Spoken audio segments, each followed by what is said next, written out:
কিন্তু আমাদের কোনো এই মাস সম্পর্কে, এই মাসের ফজিলত, মাসের গুরুত্ব কি, এই মাসে আমাদের করণীয় কি, এগুলো আমাদের জানা জরুরি। আল্লাহ সুবহানাহু ওয়া তাআলা বলেন, ইন্না ইদ্দাতাশ শুহুরি ইনদাল্লাহি 12 শাহরান ফি কিতাবিল্লাহ। যে আল্লাহ তাআলা গণনা অনুযায়ী যে বৎসরে যে মাসগুলি আছে এগুলো হচ্ছে 12টি। আল্লাহর কিতাবের মধ্যে আল্লাহ পাক রব্বুল আলামিন পৃথিবীর শুরু থেকে নিয়ে এই যে একটা সিস্টেম চালু রেখেছেন, বৎসরটা কিভাবে যাবে, 12টি মাস অতিবাহিত হয়ে গেলে একটা বৎসর অতিবাহিত হয়ে যাবে। এটাই হচ্ছে আল্লাহ তাআলা বলেন, ইন্না ইদ্দাতাশ শুহুরি ইনদাল্লাহি 12 শাহরান ফি কিতাবিল্লাহ। আল্লাহর কিতাবের মধ্যে লিখিত আছে যে মাস হচ্ছে 12টি।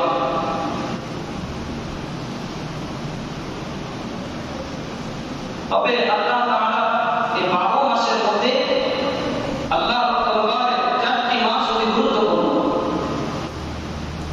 4টি মাস এমন যে কি আল্লাহর দরবারে অতি গুরুত্ব, অতি ফজিলত সম্পন্ন। তার মধ্যে একটি মাস হচ্ছে মুহররম মাস। এই মুহররম মাসকে আল্লাহর মাস বলা হয়। তাহলে চিন্তা করে দেখেন যে আল্লাহ নিজে বলেন যে মুহররম মাস হচ্ছে আমার মাস। রাসূল সাল্লাল্লাহু আলাইহি ওয়াসাল্লাম মুহররমের 10 তারিখে রোজা রাখতেন, বেশি বেশি নফল ইবাদত করতেন, অধিক পরিমাণে সওয়াব।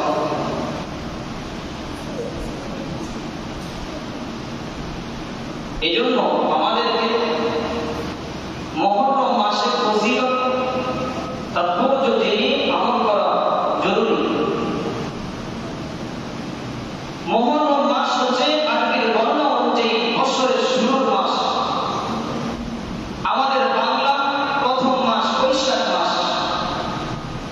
বৈশাখ মাস আসার আগে বাংলার ছেলেরা, মুসলমানের সন্তানরা হই হুল্লায় এটাকে বৈশাখ মাসকে পালনের জন্য, বছর শুরুর মাসকে শুরুর তারিখে পালন করার জন্য একটা আমেজ তাদের মধ্যে থাকে।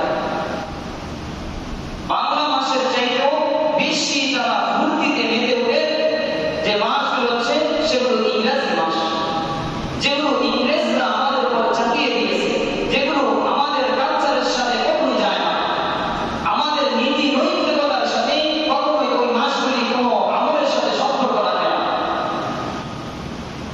কিন্তু আমরা মুসলমানের সন্তান হয়ে ওই মাসগুলোর অধিক পরিমাণের ব্যবহার করে থাকি, অধিক পরিমাণের সেগুলোর তথ্য আমরা জেনে রাখি।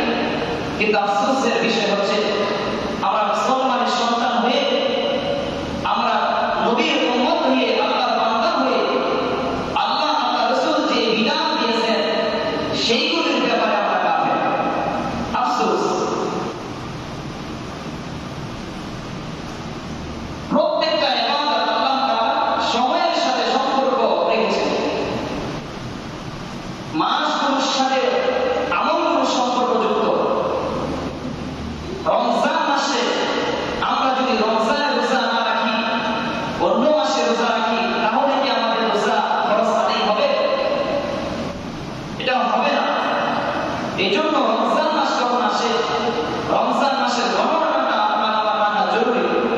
মুহররম মাস বছরের শুরুর মাস, শুরুর কোন তারিখ আসলো সেটা আমার আপনার জানা জরুরি।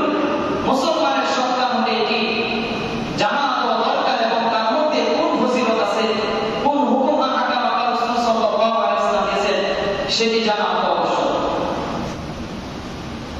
আফসোস, আমরা এগুলোর প্রতি বেখেয়াল, আমরা নবীর সুন্নতের প্রতি বেখেয়াল। নবীর সুন্নতের কোনো আমাদের মধ্যে পাবনি নাই, নবীর তরিকার প্রতি আমাদের কোনো ভালোবাসা নাই। কিন্তু ইহুদি খ্রিস্টানের কালচার, তাদের যত নৈতিকতা, যত যা দিক আছে সমস্ত দিক আমরা গ্রহণ করেছি। আমাদের উচিত ছিল মুহররম মাস সুন্দরভাবে পালনের জন্য উদ্বুদ্ধ হওয়া। মহরমের 10 তারিখ আসতেছে সামনে, রোজার জন্য প্রস্তুতি গ্রহণ করা। কোন দিন রোজা রাখতে হবে, কোন দিনের সাথে কোন দিন মিল রেখে রোজা রাখতে হবে, এই সমস্ত বিষয়গুলি জানা। প্রিয় সাথী বন্ধুরা, মুসলিয়ান کرام, আপনারা এই সমস্ত বিষয়গুলি আজকে আমাদের মাহফিলের দ্বারা ইসলাম, কলমের ইসলাম, আমল দ্বারা নিজের অন্তরকে পরিষ্কার করতে পারবেন। আমল ব্যতীত আপনার কলম পরিষ্কার হবে না। এজন্য আমল করতে হলে আমলের পরিবেশের প্রয়োজন। কিভাবে আমলটা করবো সেটাও জানা জরুরি। না হয় আমরা এইভাবে আমাদের দিনগুলো অতিবাহিত হবে আর চলে যাবে। রাসূলের সুন্নাত না নিয়ে কবরে যে ঠিক গেলে আমাদের অবস্থা খারাপ হবে। আমরা এগুলোর পাশাপাশি আমাদের নৈতিকতাগুলি, আমাদের জগৎগুলিকে ঠিক করা জরুরি। বর্তমানে এমন এক অবস্থা চলছে যে মানুষের মধ্যে মানুষের কোনো ইনসাফ নাই। মানুষের মধ্যে মানুষের কোনো হক যে বিষয়টি আছে, এই হকের কোনো দাম নেই। একজন বড়কে আমাকে সম্মান করতে হবে, একজন ছোটকে আমার স্নেহ করতে হবে, এই সমস্ত বিষয়গুলি একদম আমাদের সমাজ থেকে উঠে গেছে। ছোটরা বড়দেরকে কোনো রকমের সম্মানই করে না, বড়রাও ছোটদের স্নেহ করে না। কিন্তু রাসূল সাল্লাল্লাহু আলাইহি ওয়াসাল্লাম কঠিন ভাষণ দিয়ে বলেছেন, হাদিসের মাধ্যমে বলেছেন যে বড়দেরকে সম্মান করবে না, ছোটদেরকে স্নেহ করবে না, সে আমার উম্মত। এই আল্লাহ রাসূলের উম্মত যদি না হই আর এই অবস্থায় মৃত্যুবরণ করি, তাহলে অবস্থাটা কি হবে? এই জন্য আমাদেরকে বড়দেরকে শ্রদ্ধা করতে হবে, ছোটদের স্নেহ করতে হবে। এর সঙ্গে যতগুলি হক আছে, আমাদের হকগুলি আদায় করতে হবে। আমরা যেইভাবে নামাজ, রোজা, হজ, যাকাতগুলির প্রতি গুরুত্ব দিই, কিন্তু আমাদের মুআমালাত, মুআশারাতের ক্ষেত্রে আমরা তার চেয়ে হাজার গুণ বেশি গাফিল।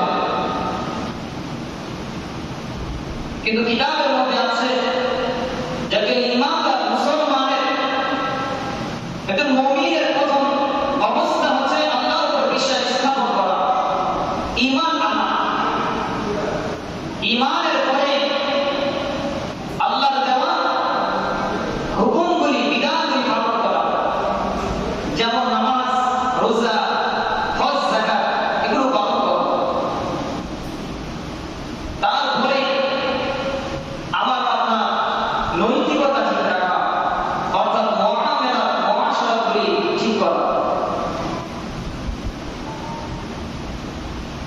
যে 3 নম্বরে মুআমালাত, মুআশারাতের কথা আমরা বলছি। মুফাসসিরিনে কেরামরা বলেন যে যদিও মুআমালাতের বিষয়গুলি 3 নম্বরে আছে, কিন্তু মুআমালাত আল্লাহর ইবাদতের চাইতে কোনো দিক দিয়ে কম নয়।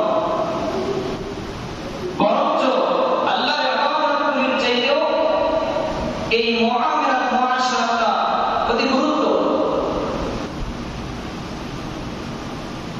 কারণ আল্লাহ পাক রব্বুল আলামিন যে হুকুমগুলি দিয়েছেন, তিনি যে হুকুমগুলি দিয়েছেন, এগুলো আল্লাহর সাথে সম্পর্কিত যুক্ত। আর আমার আপনার লেনদেন, চলাফেরা, উঠা বসার যে সমস্ত বিষয়গুলি আছে, এটি মানুষের সাথে সম্পর্কযুক্ত। মানুষের সাথে হক,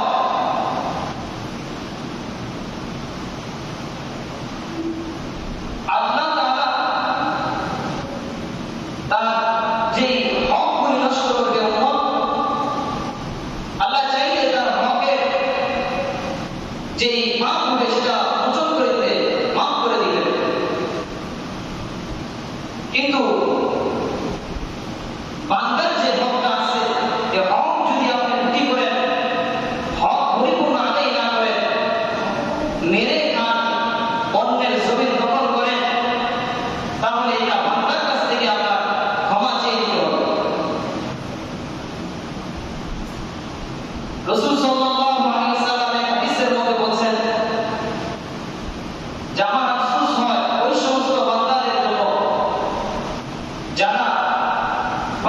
পরিমাণের নেকি নিয়ে আমার সামনে উপস্থিত হবে, কিয়ামতের ময়দানে উপস্থিত হবে।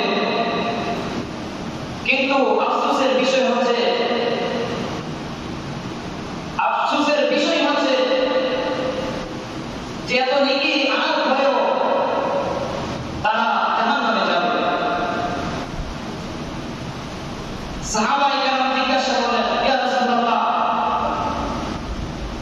এত নেকির পরেও জাহান্নামে কেন যাবে? রাসূল সাল্লাল্লাহু আলাইহি ওয়াসাল্লাম বললেন, আল্লাহ পাক রব্বুল আলামিন তাকে জান্নাতে যাওয়ার ঘোষণা দিয়ে দিবেন। ওই বান্দা জান্নাতের ঘোষণা পেয়ে জান্নাতে যেতে থাকবে, ছুটতে থাকবে জান্নাতের দিকে। এই অবস্থায় অপর এক বান্দা বলবে যে তুমি আজকে যে জান্নাতে যাইতেছো, আমার যে পাওনাগুলি আছে, তুমি যে আমার হক নষ্ট করছো, এই হকগুলি পরিশোধ করে দাও। তখন এই বান্দা আল্লাহর দরবারে আরজ করবেন, আল্লাহ, আমি তার কাছে পাওনা আছে, তাকে আপনি বলেন যে হক আদায় করে দিন। তখন আল্লাহ পাক রব্বুল আলামিন বলবেন, তুমি তার হক আদায় করে দাও। তখন হক কিভাবে আদায় করবে? তখন তো ধন সম্পদ, টাকা পয়সা নিয়ে যাবে না। তখন তাকে বলা হবে, তোমার যে নেকিগুলি আছে তার হক পরিমাণ তাকে নেকি দিয়ে দাও। ওই বান্দা তার হক আদায় করতে দেয়া তার নেকি দিতে থাকবে। দিতে দিতে এমন এক পর্যায়ে হবে তার সমস্ত নেকি শেষ হয়ে যাবে। সে যে পাহাড় পরিমাণের সওয়াব নিয়ে, নেকি নিয়ে হাশরের ময়দানে উপস্থিত হয়েছিল, তার নেকি শেষ হয়ে যাবে, কিন্তু পাওনাদারের পাওনা শেষ হবে না। তখন বলা হবে, ওই অপর ব্যক্তির যে গুনাহগুলি আছে তার মাথার মধ্যে দিয়ে দাও। তার গুনাহগুলি ওই ব্যক্তিকে দেওয়া হবে, পাওনাদারের গুনাহগুলি ওই ব্যক্তিকে দেওয়া হবে।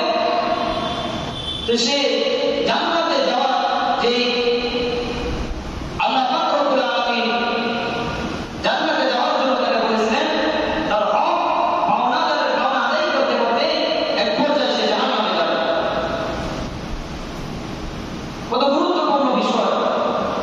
আমরা নেকের কাজগুলি করি, কাজগুলি করি, নামাজ রোজাগুলি আমরা ঠিক আছে, কিন্তু আফসোসের বিষয় আমাদের মুআমালাত, মুআশারাত, আমাদের চলাফেরার ক্ষেত্রে যে বিষয়গুলি আছে এগুলি আমাদের অত্যন্ত দুর্বল।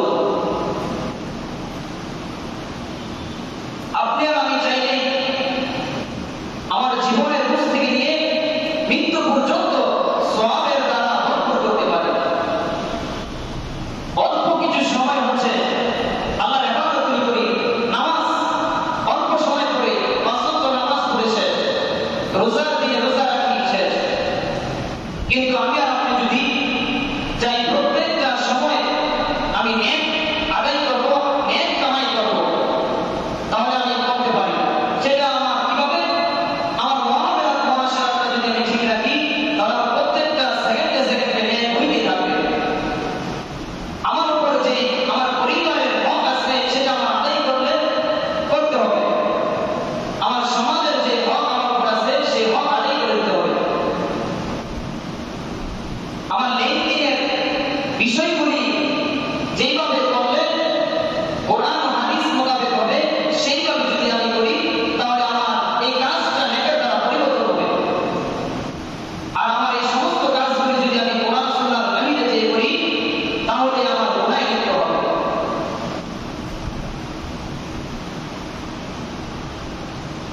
আল্লাহ রাসূল সাল্লাল্লাহু আলাইহি ওয়াসাল্লাম বদরের যুদ্ধের সময় এক সাহাবীর সাথে রাসূল সাল্লাল্লাহু আলাইহি ওয়াসাল্লাম একটা ঘটনা ঘটেছিল। ওই সাহাবীর নাম হচ্ছে সাওবান বিন গাজিয়া। বদরের আগ মুহূর্তে রাসূল সাল্লাল্লাহু আলাইহি ওয়াসাল্লাম নামাজ পড়বেন। তো নামাজের সময় সাহাবায়ে কেরামরা কাটা সোজা করতেছেন। সাওয়ান রাদিয়াল্লাহু তাআলা এমন এক ব্যক্তি ছিলেন, সে একটু মোটা সাদা ছিলেন। তো মোটা থাকার কারণে একটু পেটটা বড় দেখা যায়। যে কাতাল সোজা করার সময় সাওয়ান রাদিয়াল্লাহু তাআলা কে বোঝা যাচ্ছিল যে সে কাতাল থেকে একটু বাকি। আমরা আমাদের ছাত্রদেরকে একসাথে বসে থাকলে বা কাতাল সোজা না হলে আমরা লাঠি দ্বারা একটু এদিক করে দিই, হয়তো একটু এদিক যাও। রাসূল সাল্লাল্লাহু আলাইহি ওয়াসাল্লামের হাতে একটা তীর ছিল। রাসূল সাল্লাল্লাহু আলাইহি ওয়াসাল্লাম তীর দ্বারা সাওয়ান রাদিয়াল্লাহু তাআলাকে একটু ইশারা দিয়ে সরাইতে চাইলেন। শরীরে কাজ করে সরাইতে চাইলে সাওয়ান রাদিয়াল্লাহু তাআলা বলতে লাগলেন, ইয়া রাসূলুল্লাহ, আপনি তো আমার উপর জুলুম করেছেন। রাসূল সাল্লাল্লাহু আলাইহি ওয়াসাল্লাম অবাক হয়ে গেলেন এবং পেরেশান হয়ে গেলেন। সাওয়ান রাদিয়াল্লাহু তাআলা বলতেছেন, ইয়া রাসূলুল্লাহ, আপনাকে তো ইনসাফ কায়েম করার জন্য এই দুনিয়াতে পাঠিয়েছেন আল্লাহ, কিন্তু আপনি তো আমার উপর জুলুম করলেন। এই কথা বললে রাসূল সাল্লাল্লাহু আলাইহি ওয়াসাল্লাম সাথে সাথে তার শরীরের কাপড়টা খুলে পেট মুবারক ভার করে বলেছেন, সাওয়ান, তুমি আমার থেকে প্রতিশোধ গ্রহণ করো। তুমি আমার থেকে প্রতিশোধ গ্রহণ করো। তুমি যদি প্রতিশোধ গ্রহণ না করে কাল কিয়ামতের ময়দানে আল্লাহর দরবারে এই কথা যদি বলো যে আমি তোমার উপর জুলুম করেছি, তাহলে আমার অবস্থাটা কি হবে? অতএব তুমি আমার উপর ইনসাফ কায়েম করো। উভয় আমরা ইনসাফ কায়েম করে নিই, মামলাটা নিষ্পেষ করে নিই, তুমি আমাকে ক্ষমা করো। সাওয়ান রাদিয়াল্লাহু তাআলা আনহু রাসূল সাল্লাল্লাহু আলাইহি ওয়াসাল্লাম যখন এই কথা বললেন, সাওয়ান রাদিয়াল্লাহু তাআলা আনহু রাসূল সাল্লাল্লাহু আলাইহি ওয়াসাল্লামের শরীর মুবারক রাসূল সাল্লাল্লাহু আলাইহি ওয়াসাল্লামের আঞ্জিয়ে ধরলেন। রাসূল সাল্লাল্লাহু আলাইহি ওয়াসাল্লামকে ধরে কাঁদতে লাগলেন। রাসূল সাল্লাল্লাহু আলাইহি ওয়াসাল্লাম বলেন, সাওয়ান, তোমার কি হয়েছে? তুমি একটু আগে বলেছো আমি তোমার উপর জুলুম করেছি, তুমি আমার থেকে এই জুলুমের প্রতিশোধ নিবে, কিন্তু তুমি এখন কি আমার শরীর চাপিয়ে ধরেছ? তুমি ইনসাফ কায়েম করো, তুমি আমাকে ক্ষমা করো। সাওয়ান রাদিয়াল্লাহু তাআলা সাথে সাথে বললেন, ইয়া রাসূলুল্লাহ, কিছুক্ষণ পরে আমি বদরের যুদ্ধে যাব। জানি না যুদ্ধের ময়দান থেকে ফিরে আসতে পারবো কিনা। এই চিন্তা করতেছিলাম আর ভাবতেছিলাম, যদি আমি রাসূল সাল্লাল্লাহু আলাইহি ওয়াসাল্লামের শরীরটা একটু স্পর্শ করতে পারতাম, জড়াইয়া ধরতে পারতাম। এই কথা চিন্তা করতে করতে আমি বসে আছি। হঠাৎ করে আপনি এমন একটা ঘটনা আমার সাথে ঘটলো, আর সাথে সাথে আল্লাহ পাক রব্বুল আলামিন আমার জিহ্নের মধ্যে এই কথাগুলি উপস্থিত করে দিল। এই জন্য ইয়া রাসূলুল্লাহ, আমি এই কথাগুলি বলেছি। দেখেন, রাসূল সাল্লাল্লাহু আলাইহি ওয়াসাল্লাম সাধারণ একটা তীর দ্বারা তাকে একটু সরতে বললেন।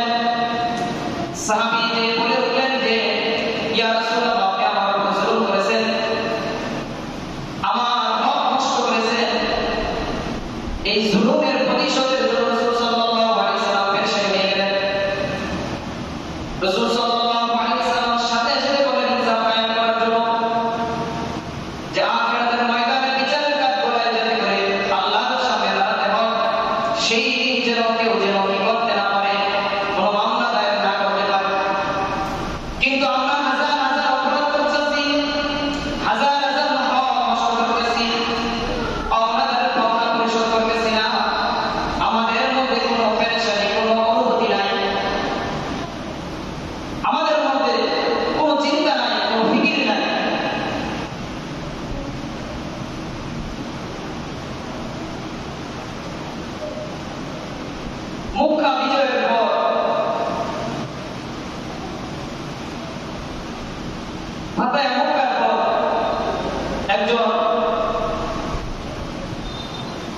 বংশ মর্যাদাপূর্ণ সম্মানিত বংশের একজন মেয়ে চুরি করেছে। তো চুরি করার পর রাসূল সাল্লাল্লাহু আলাইহি ওয়াসাল্লামের দরবারে এই নারী শাস্তি রাসূল সাল্লাল্লাহু আলাইহি ওয়াসাল্লাম হক কায়েম করবেন, অর্থাৎ হাত কেটে দিবেন।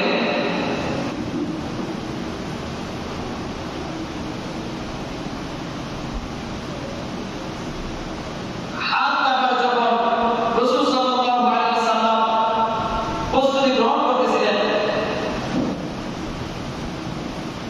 তখন কুরাইশ বংশের লোকেরা আলোচনা করতে লাগলো যে মর্যাদা সম্পন্ন একজন বংশের মেয়ে যদি তার হাত কাটা যায় তাহলে এটা কেমন দেখায়। তো নানান কথা চিন্তা করতে লাগলো। তো ওই মেয়ের বংশের আত্মীয় স্বজনরা হযরত উসামা রাদিয়াল্লাহু তাআলা আনহুকে বললেন, তুমি রাসূল সাল্লাল্লাহু আলাইহি ওয়াসাল্লামের দরবারে সুপারিশ করো। কারণ উসামা হচ্ছে হুজুর সাল্লাল্লাহু আলাইহি ওয়াসাল্লামের নাতি, হুজুর সাল্লাল্লাহু আলাইহি ওয়াসাল্লামের মানবপুত্র যায়েদের ছেলে উসামা।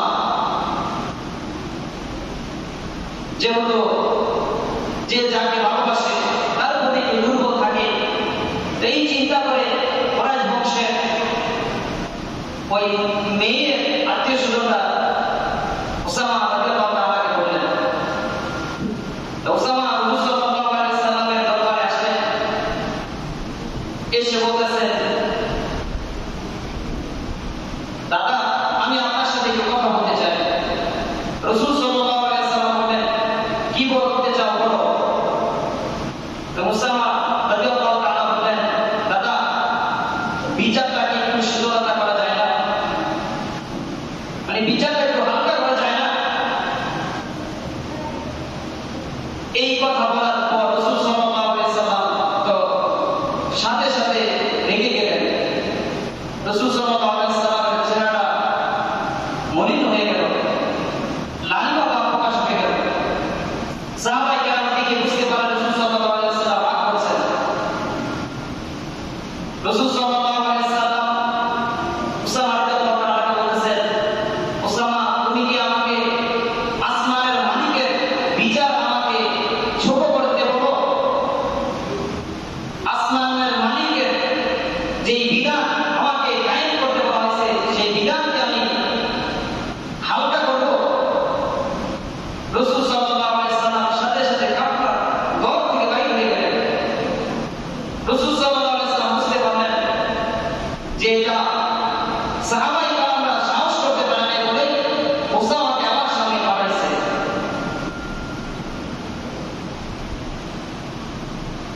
রাসূল সাল্লাল্লাহু আলাইহি ওয়াসাল্লাম সাহাবায়ে কেরামের সামনে দাঁড়িয়ে বললেন, হে আমার সাহাবায়েরা, তোমরা শুনে রেখো, তোমরা আল্লাহর বিধানের প্রতি, আল্লাহর দেওয়া হুকুমের প্রতি তোমরা সুপারিশ করতে চাও, আল্লাহর বিধানকে ছোট করতে চাও।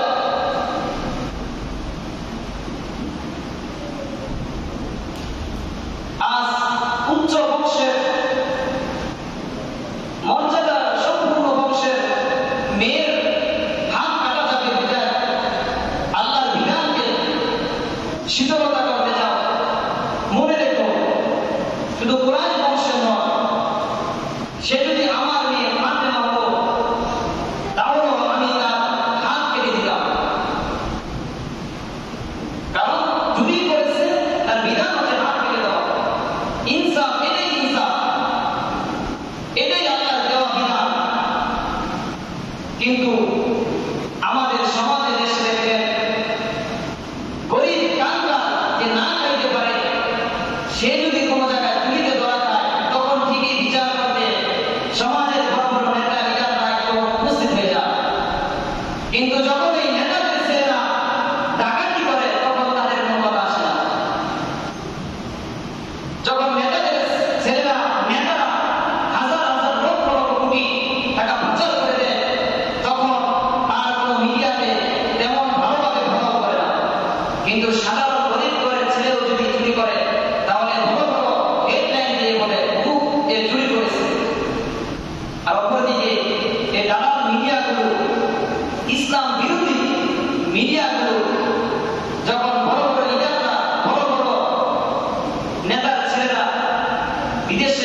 এই মিডিয়াগুলো সত্য প্রকাশ না করার কারণে দেশের যত ফাসাদ, যত হাঙ্গামা এই মিডিয়ার কারণে। আল্লাহ রাসূল সাল্লাল্লাহু আলাইহি ওয়াসাল্লাম সাহাবায়ে কেরামদেরকে ভাষণ দিয়ে পুরো বিশ্ববাসীর যত নেতা আছে, যত অভিভাবক আছে, সমস্ত অভিভাবকদেরকে এই কথাই বুঝাইছেন যে যখন তোমরা বিচার করবে তখন ইনসাফের সাথে বিচার করবে, যখন তোমরা রায় দিবে তখন তোমরা ইনসাফের সাথে রায় দিবে। আল্লাহ পাক রব্বুল আলামিন বলেন, ওয়ালা ইয়াজরিমান্নাকুম শানাআনু কওমিন আলা আল্লা তা'দিলু ই'দিলু হুয়া aqrabu লিত-তাকওয়া ওয়াত্তাকুল্লাহ। ওয়ালা ইয়াজরিমান্নাকুম শানাআনু কওমিন আলা আল্লা তা'দিলু, কোন কওমের উপর রাগের কারণে, কোন কওমের দোষের কারণে তাদের সকলের উপর তুমি জুলুম করবে না।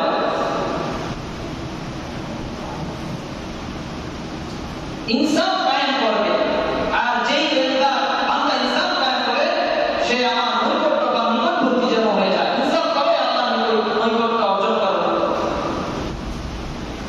তাফসীরের মধ্যে দেখে ওয়ালা ইয়াজরিমান্নাকুম শানাআনু কওমিন কারা, যদি কোনো কওমের উপরে কোনো কারণে, কওমের কোনো দোষের কারণে তাদের ইনসাফ থেকে দূরে সরে যাবে না, ইনসাফ কায়েম থেকে তোমরা বঞ্চিত হবে না, এই কথাটা প্রত্যেক সমাজে, প্রত্যেক ঘরকে বোঝানো হয়েছে। আমি আমার ঘরের অভিভাবক, আমাকেও আমার সন্তানের কোনো ত্রুটির কারণে তাকে ইনসাফ থেকে আমি দূরে সরে যেতে পারবো না। আমার সমাজের কোনো একজনের কারণে আমি সমাজের উপর জুলুম করতে পারবো না, বিচারের ক্ষেত্রে আমি কারোর উপর জুলুম করতে পারবো না।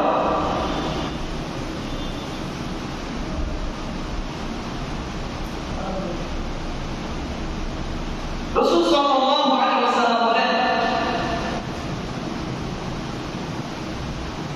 আল-কুযুম সালাসাতুন জান্নাহ, তিন ব্যক্তি এমন আছে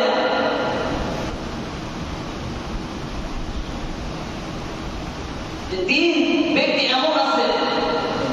তাদের মধ্য থেকে এক ব্যক্তি জান্নাতে যাবে আর অপর দুই ব্যক্তি জাহান্নামে যাবে। আল-কুযুম সালাসা, তিন এমন বিচারক, আউয়ালু ফিল জান্নাহ, তিন বিচারকের মধ্যে একজন বিচারক জান্নাতে যাবে। যে বিচারক ইনসাফের সাথে, ন্যায়ের সাথে কাজ করেছে, ইনসাফ প্রতিষ্ঠা করেছে, সে জান্নাতে যাবে। ওয়াসানি ফিল জান্নাহ, আর দুই ব্যক্তি এমন আছে যারা জাহান্নামে যাবে। এমন দুই, তারা এমন একজন এমন যে কি করে বিচারের ক্ষেত্রে বিচার করতে শুরু করে এবং সে জানে সমস্ত নথিপত্র দেখে, সমস্ত দলিল প্রমাণ দেখে সে বুঝতে পারে যে কে দোষী কে ভালো। সে ভালো খারাপ জানার পরেও একটা অমাত্রিক ঘোষণা দিয়ে দেয়, সঠিক বিচার করে না। এই সঠিক জানার পরে যে বিচার না করবে সেও জাহান্নামে যাবে। দ্বিতীয় ওই ব্যক্তি যে কোনো কিছুই জানে না, বিচার করতে গেল ভালো মন্দ কিছু জানো না, কিন্তু একটা রায় দিয়ে দিল, ওই ব্যক্তি আল্লাহ রাসূল সাল্লাল্লাহু আলাইহি ওয়াসাল্লাম বলেন সে জাহান্নামে যাবে। আল্লাহ পাক রব্বুল আলামিন বলেন, ইন্নাল্লাহা ইয়া'মুরুকুম আন তু'আদ্দুল আমানাতি ইলা আহলিহা। আল্লাহ নিজেই আদেশ করতেছেন যে তোমরা পাওনাদারের পাওনা দিয়ে দাও, হকদারের হক দিয়ে দাও। ইন্নাল্লাহা ইয়া'মুরুকুম আন তু'আদ্দুল আমানাতি ইলা আহলিহা। আল্লাহ নিজেই আদেশ করেন যে তোমরা কি করো, তোমাদের পাওনাদারের পাওনা পরিশোধ করে দাও। ওয়াইদা হাকামতুম বাইনান নাস আন তাহকুমু বিল আদল। যখন তোমরা বিচার করবে, যখন তোমরা রায় দিবে, ইনসাফের সাথে রায় দিবে। আল্লাহ পাক রব্বুল আলামিন এটা বড় নিয়ামত দিয়েছেন এবং আল্লাহ পাক বলেন যে আমি তোমাদের সমস্ত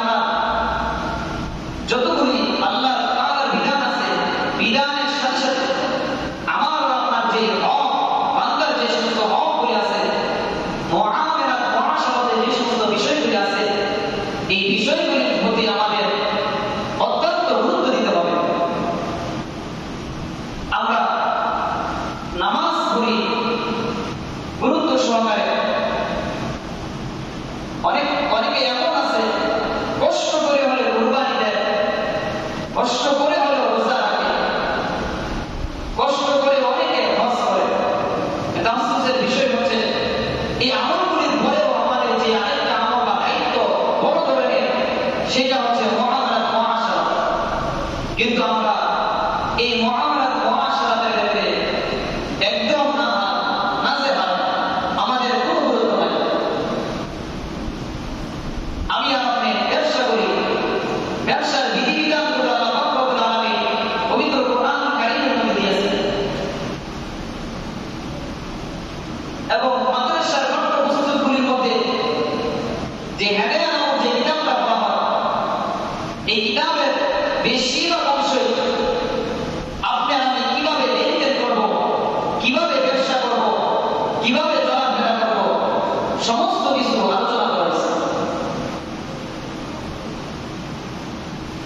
কিন্তু আমরা এই বিষয়গুলির প্রতি গুরুত্ব দেই না।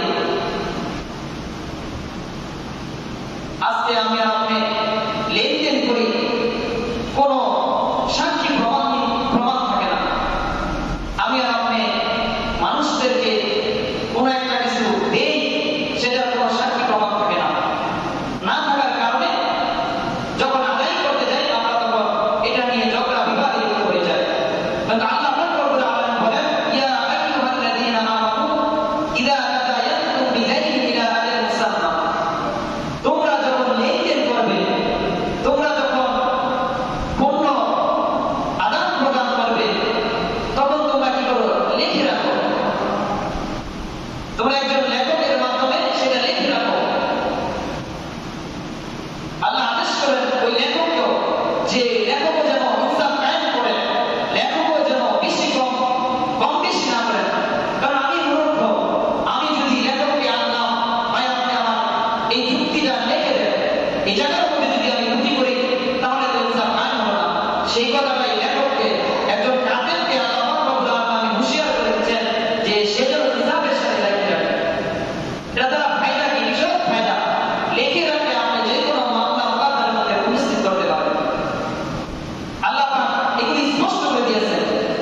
আল্লাহ অন্য জায়গায় বলে, ইয়া আইয়ুহাল্লাযীনা আমানু আউফু বিল উকুদ, তোমরা কি করো?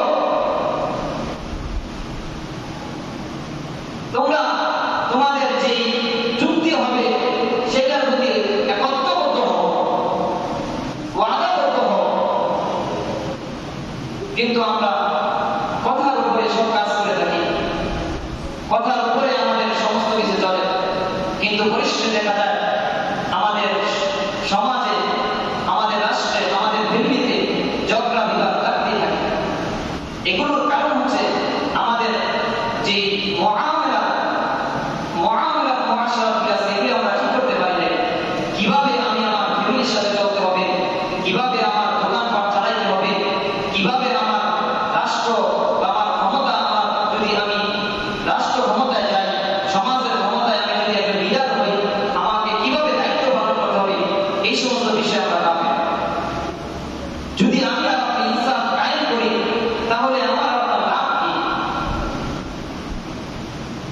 এক ছোট্ট আনসারের মধ্যে আমরা ঘটনাটা শুনেছি যে বলা হয়েছে যে কেউ যদি একটু সময়, সে কিছু সময় যদি ইনসাফ কায়েম করে, আর অন্য এক ব্যক্তি 40 বছর পর্যন্ত যদি ইবাদত করে, তাহলে তার 40 বছরের ইবাদতের চাইতে তার অল্প পরিমাণের ইনসাফ করাটা তার চেয়ে বেশি সওয়াবের কাজ।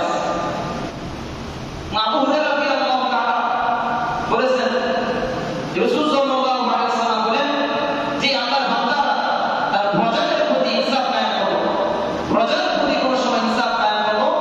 অপর এক ব্যক্তি 1000 বছর পর্যন্ত নফল ইবাদত করেছে, তার এই নফল ইবাদত 1000 বছর ইবাদতের চাইতেও সে নিজের প্রজার উপরে ইনসাফ কায়েম করার জন্য করেছে, তার ওই ইবাদতের চাইতে বেশি মূল্যবান, বেশি ফজিলত।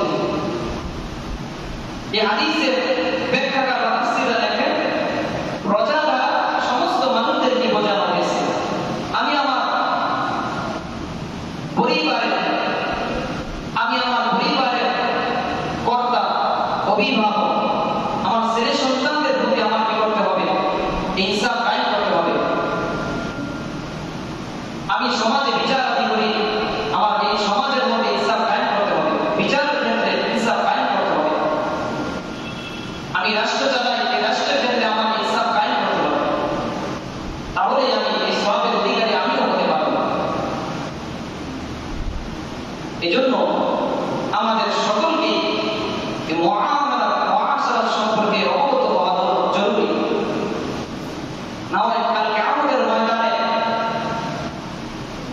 বিচারের কাজ করায় আল্লাহর দরবারে আটকে যেতে হবে।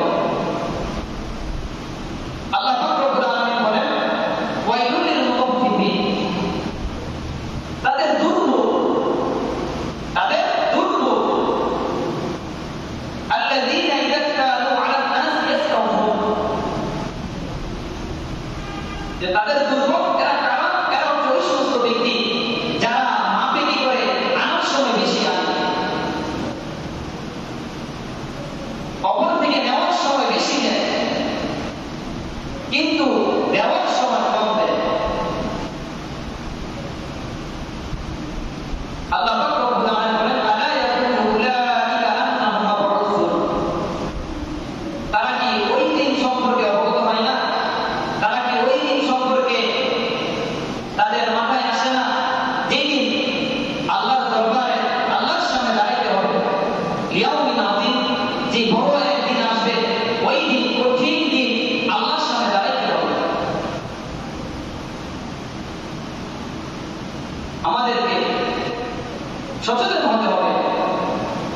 আমাদেরকে আমাদের যে সমস্ত কাজগুলি আছে আমরা করে থাকি সমাজে, ফ্যামিলিতে, দেশে, এই সমস্ত বিষয়গুলো অত্যন্ত ভালোভাবে করতে হবে। আপনার আমি যদি এই বিষয়গুলি কোরআন সুন্নাহ মোতাবেক করি তাহলে সওয়াবে পরিণত হবে। আর আমি এই বিষয়গুলি যদি আপনি যদি ইনসাফ কায়েম না করি, কোরআন সুন্নাহ মোতাবেক না করি, তাহলে এগুলি হারাম হবে এবং আল্লাহর কাঠগড়ায় আমাকে আপনাকে দাঁড়াতে হবে। আল্লাহ পাক রব্বুল আলামিন তো ব্যবসাকে হারাম করেছেন আর ঘুষকে হারাম করেছেন। তো আল্লাহর এই দেওয়া সুন্দর একটা বিধান থেকে আমরা বর্ণনা করি, আল্লাহর দেওয়া সুন্দর একটা কাজকে আমরা কেন বর্ণনা করি? আমরা কেন হারামের দিকে বলতেছি? আজ প্রতিটা ফ্যামিলিতে, প্রতিটা সংসারে, প্রতিটা দেশে, প্রতিটা সমাজে সুদের কারবার। সুদ ছাড়া মানুষেরা কোনোদিন নেয়। আর এটা হওয়ার একটা কারণ হচ্ছে আমরা মানুষদের থেকে ওয়াদা যখন নেই, বা মানুষ যখন ওয়াদাবদ্ধ হয়, ওয়াদা ঠিক রাখে না। ওয়াদা খেলাপের কারণে এমনটা হচ্ছে। এই পাওনাদের পাওনা পরিশোধ সময় মতো করি না, নেওয়ার পরে তো সব ভুলে যায়। এমনও ঘটনা দেখেছি, শুনেছি যে সন্তান বিদেশে পাঠাবে, টাকার প্রয়োজন, অপর ভাই থেকে 1 লাখ 2 লাখ টাকা নিয়েছে। নেওয়ার পর ওই বিদেশে যে ছেলে থেকে ইনকাম করতেছে, টাকা লাখ টাকা কামাইতেছে, কিন্তু চাচার কাছ থেকে যে লাখ টাকা নিয়েছে সেই টাকা দেওয়ার কোনোই নাম নাই। আর এমন অনেক আছে, অনেক জনের টাকা নিয়ে থাকে আর দেওয়ার কোনো বুঝে রাখে না। তখনই মানুষ আর টাকা হাওলা দিতে দেয় না, আর মানুষ এই জন্যই এই হারাম কাজে লিপ্ত হচ্ছে। আপনার আমি কোরআন সুন্নাহ মোতাবেক এই বিষয়গুলো যদি একটু পর্যালোচনা করি বা খেয়াল করি, আমরা যে জায়গা জমিগুলি বন্ধক দিয়ে বা মানুষের কাছ থেকে কিছু টাকা এনে সেগুলো আমরা ব্যবহার করি, আর অপর ব্যক্তি জমি ব্যবহার করে আমরা আমাদের পুষ্টি মানুষের কাছে দিয়ে রাখি, এই সমস্ত বিষয়গুলি আমরা অত্যন্ত দুর্বল। আমাদের অবগত না থাকার কারণে এই আমরা যে সমাজ পদ্ধতিতে যে আদান প্রদানটা করতেছি এটা কিন্তু সঠিক হচ্ছে না। এই যে আমরা যেভাবে যে পদ্ধতিতে মানুষের কাছে টাকা আনি, টাকা নিই, এটা সহি হচ্ছে না। এখন কোন পদ্ধতিতে নিয়ে এটা জায়েজ হবে, কোন পদ্ধতিতে এটা ব্যবহার করা জায়েজ হবে, সেটা তো আপনারা জানতে হবে। এই জানার জন্য মানুষ ওলামায়ে কেরামের সামনে আসে না, ওলামায়ে কেরামের কাছ থেকে জিজ্ঞাসাবাদ করে না।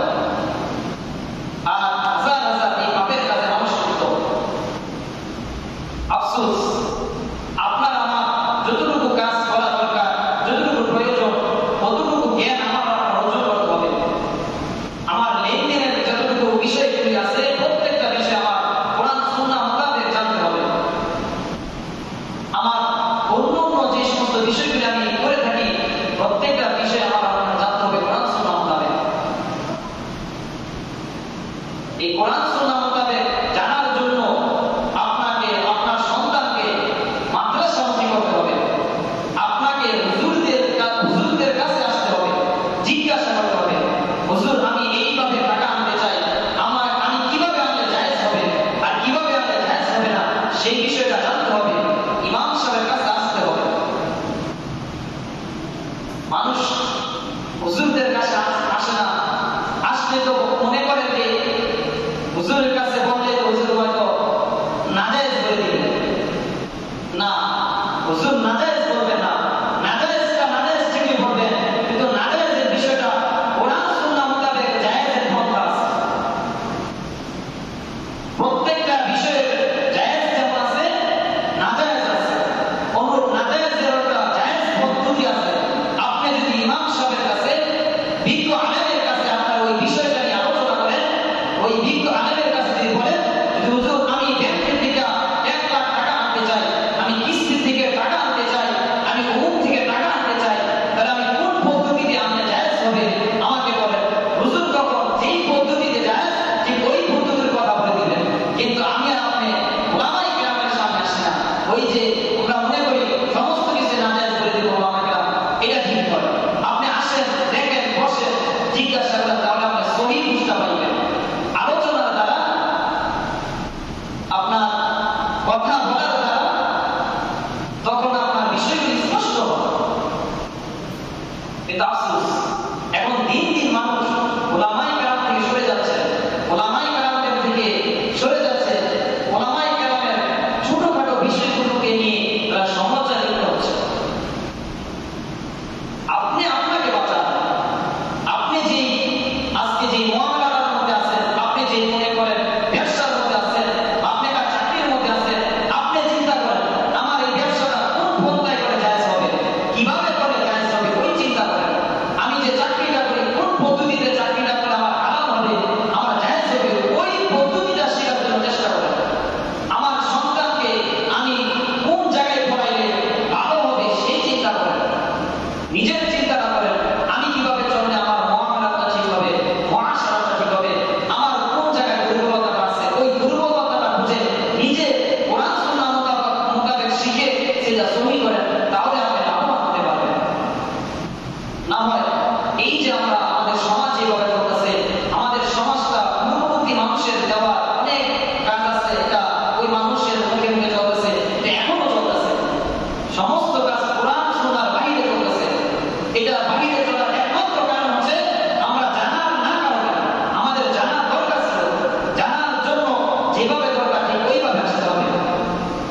আপনি জানবেন কোথা থেকে?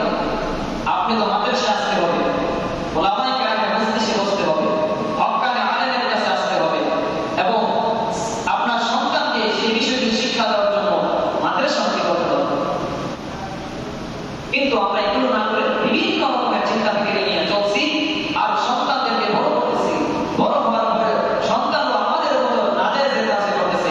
আমি যদি আমার সন্তানকে আমার দেওয়া পথে রেখে যাই, আমার দেওয়া কাজে লিপ্ত করে রাখি, তাহলে আমার যে কাজটা, যে গুনাহের কাছে যে কাজটা আমি করেছি, আমার সন্তান যদি ওই কাজটাই করে, তাহলে আমিও আমার সন্তান যা না করবে অনুরূপ আমার আমলনামার মধ্যে অনুরূপ গুনাহ আসবে।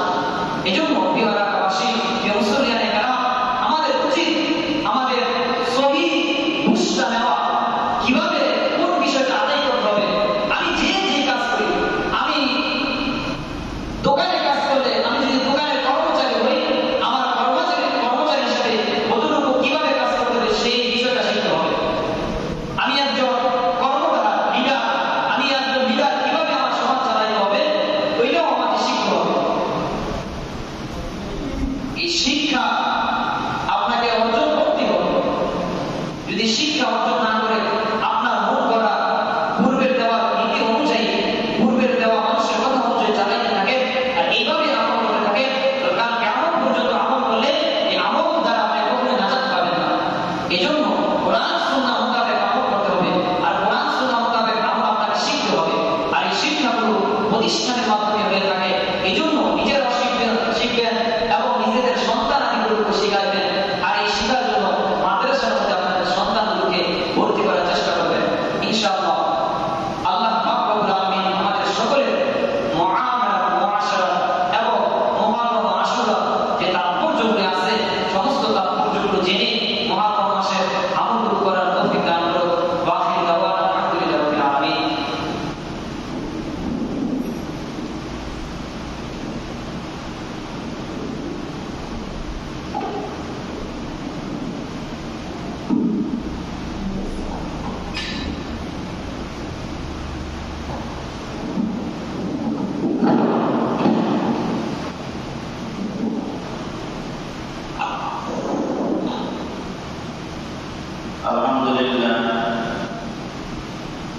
আমাদের আদর্শ